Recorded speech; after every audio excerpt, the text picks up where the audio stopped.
Hey, let's learn about demand. Demand is the quantity of a good or service that consumers are both willing and able to buy in a certain time period.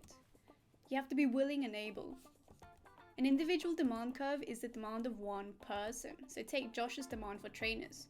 Josh doesn't demand any trainers at price 50 or 40 or 30 because Josh isn't willing or able to buy them.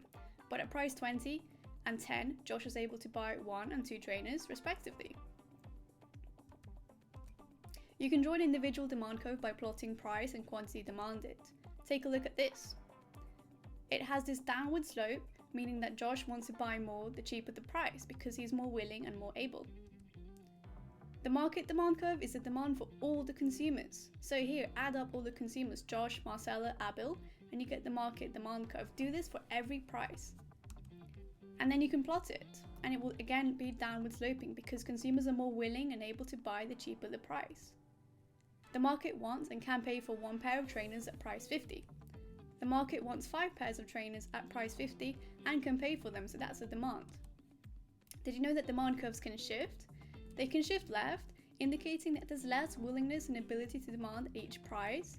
For example, at price 30, 3 pairs of trainers were demanded at D1, and at the same price, price 30, now there's 2 trainers demanded now that the demand curve has shifted to D2.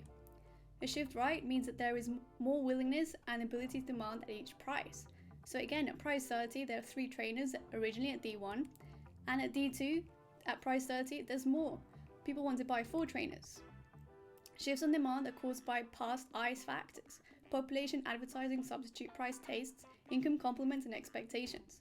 Population is the number of people living in your country. If there are more consumers in your market, there will be high quantity demanded for goods and services. If there are less consumers, a lower overall quantity will be demanded. Advertising are methods a company uses to attract consumer interest.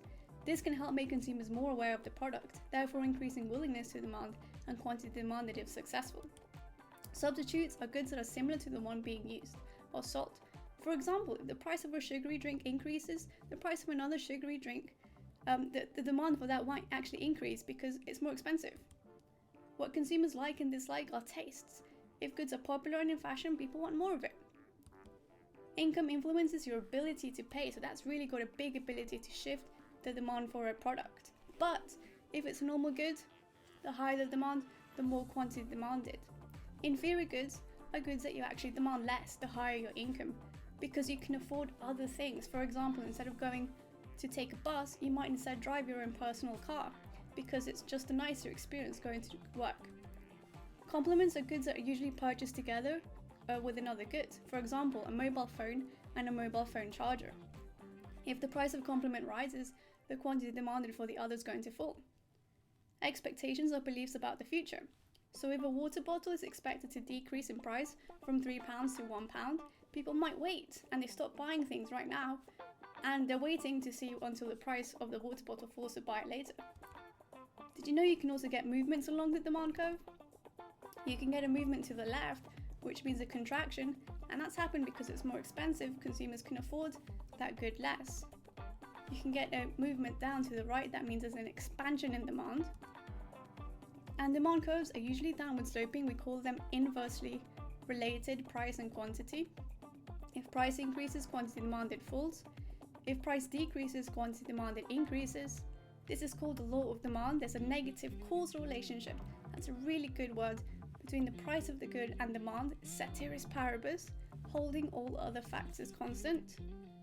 The law of demand can be explained by 3 principles: income, substitution, and the diminishing marginal utility.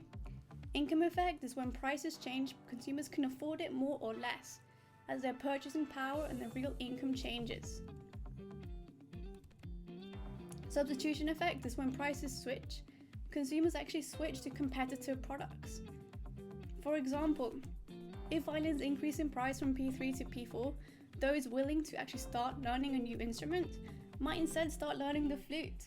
Therefore, there is less quantity demanded for violins. There's been a contraction in the demand for violins and a shift right in the demand for flutes. Diminishing utility is all about satisfaction. The first pizza slice satisfies your hunger the most, the second slice a little bit less, and the third slice you're getting more satisfied, so it's less of an additional benefit. So we can say the more slices that are eaten, marginal utility falls. That means higher units are only demanded at a lower price. And that's what that is, diminishing marginal utility. Goods make less sense to buy at high prices. Rational consumers and perfect knowledge are the assumptions behind the law of demand. We have to assume that consumers want to maximize their utility, and we have to assume that consumers know everything about the market and the service they're about to purchase to make a great decision. Thank you so much for watching this video. Hope you liked it. Please leave a comment below. Let me know your thoughts, what you like, and please subscribe if you want to get some more notifications of any new videos that have been uploaded. Check the description below for some free notes on demand. Just click the link below and you'll get them. Thank you very much. Bye.